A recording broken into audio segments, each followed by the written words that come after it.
ta'ala wa barakatuh. We are not here for local candidates. We are not campaigning any candidates for the forthcoming midterm election. We are here for Rodrigo Roa Duterte.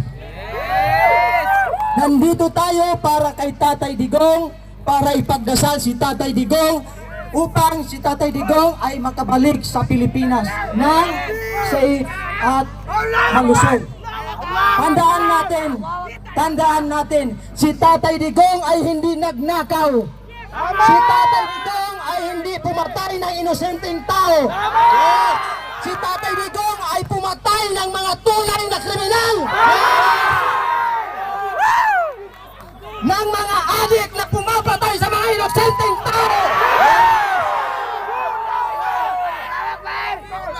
Si Tatay Digong ang nag-iisang pangulo na may pakialam sa mga Muslim at sa Bangsamoro. Huwag natin hayaan na ang mga nakaupo sa Maynila na tayo ay diktahan kung anong dapat gawin at kung anong ikapabuti para sa ating lahat dito sa Mindanao. Nakita niyo ba ang in-interview kanina si Sir Richard? Tayo daw dito ay mga salot at sila lang ang may pinakamagandang buhay doon. Ang gusto lang natin ay maayos na pamumuno.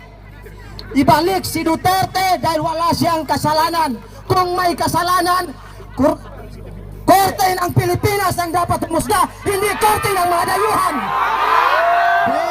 Katarungan para kay Duterte, katarungan para sa bansang Pilipinas at para sa lahat ng Pilipino sa Pilipinas at sa buong mundo. Waalaikumsalam warahmatullahi wabarakatuh.